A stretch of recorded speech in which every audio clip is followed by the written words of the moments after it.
we're showing here is the HP touchpad. It's a, let me go over the hardware first. It's a great 9.7-inch display at 1024 by 768. It has a Gorilla Glass covering, and so it's great for scratch resistance. So for a display that's always available, always accessible. Really important to have the scratch resistance surface. We've incorporated a couple of new features, 1.3 megapixel camera, and so in our event a couple of days ago we showed a prototype of Skype video conferencing working on that, so great for connecting with video conferencing as well. We've incorporated the next generation of Touchstone, which is wireless charging on the Touchstone dock. And there's some data transfer that can work across our Touchstone system as well. I'll show that in just a little bit. We've also partnered with Beats Audio to do a Beats great audio reproduction system. So our audio is great as well. And all of that powered by the Qualcomm 8060 processor. It's a dual-core processor running at 1.2 gigahertz. It runs WebOS, of course, and let me show you a couple of things about that.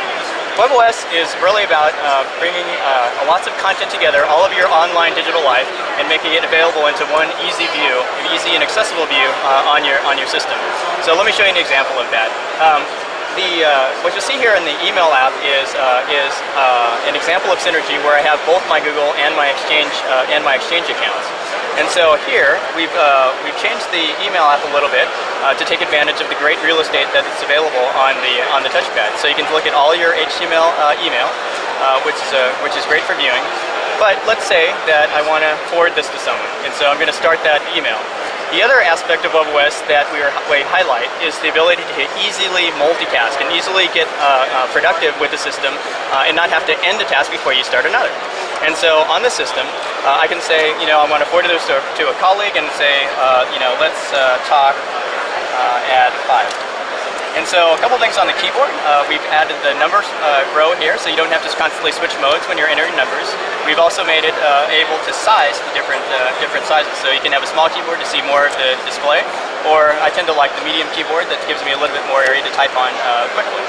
But here, I'm not going to finish this email because I'm not sure what my calendar is, and so one of the great things about WebOS is I can simply move over to another application very quickly.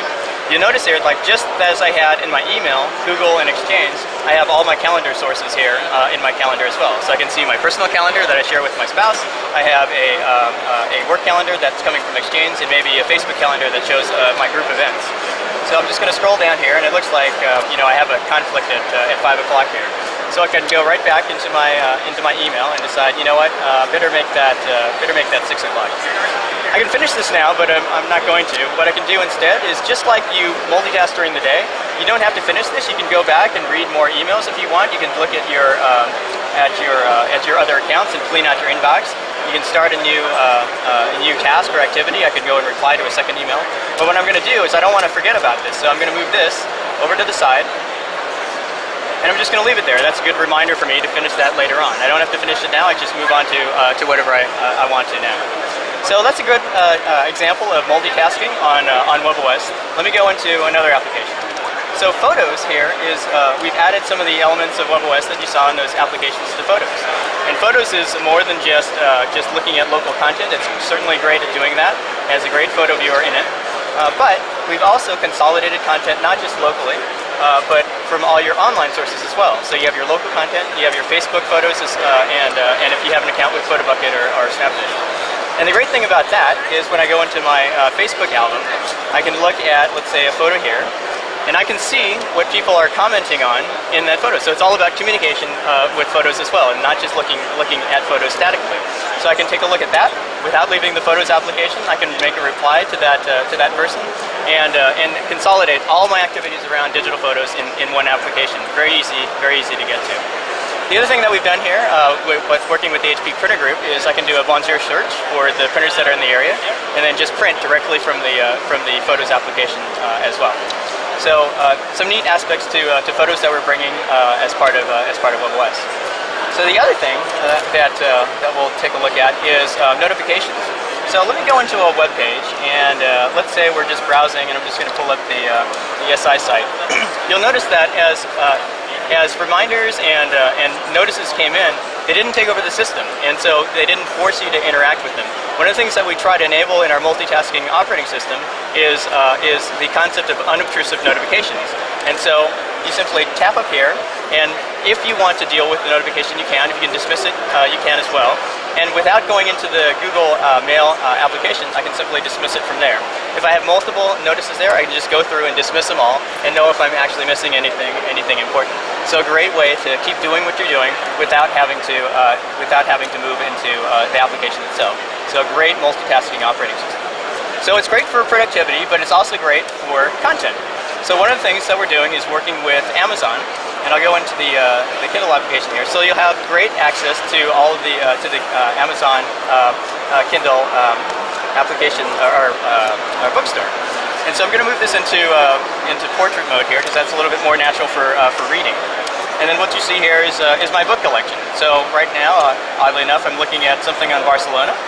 And it's a great product for looking at both images in books as well as the text of the books itself.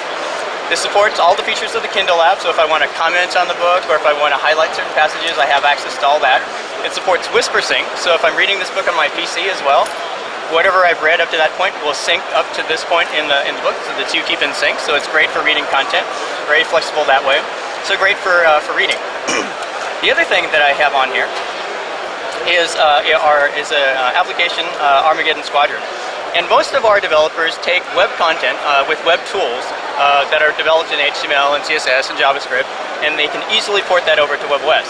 But sometimes our developers want to take existing libraries, C and C++ libraries that they've invested in, and port them over into device. We have an easy way to do that through what's called a PDK, a plugin development kit.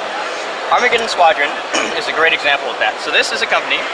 They've developed a game with a graphics library for their system, and you can see here, we'll just start this up, that it's a great example of a very fast processor with lots of, you can see I'm not very good at this, and before I crash, with lots of power, before I crash I'm just going to card this and go back into the operating system.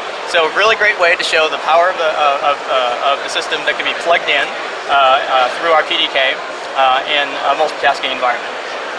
So I'm just going to get rid of that. The last thing I want to show you here is what we call touch to share. And touch to share is the ability to make our devices work better together. And so let's say we're looking at a article here, and I'm going to call it, the example I've been using is all recipes. And so, I'm on the couch and I'm looking at, what we're going to cook for dessert a little bit later. And so I'm going to tap on the cupcakes here. And there's an ingredients list. So on that ingredients list, instead of going to the store with my touchpad, which I can, that'd be great. But you know what? I'm just going to take my phone instead. So to do that, I'm going to simply touch the phone to the device, and you'll see here that it's pulling up the web content that I've been browsing on the touchpad. And the ingredients list is right there. I can take that with me. And this is a way for us to build technologies that make our family of devices work better together. So that's the other thing that we're showing here at the show.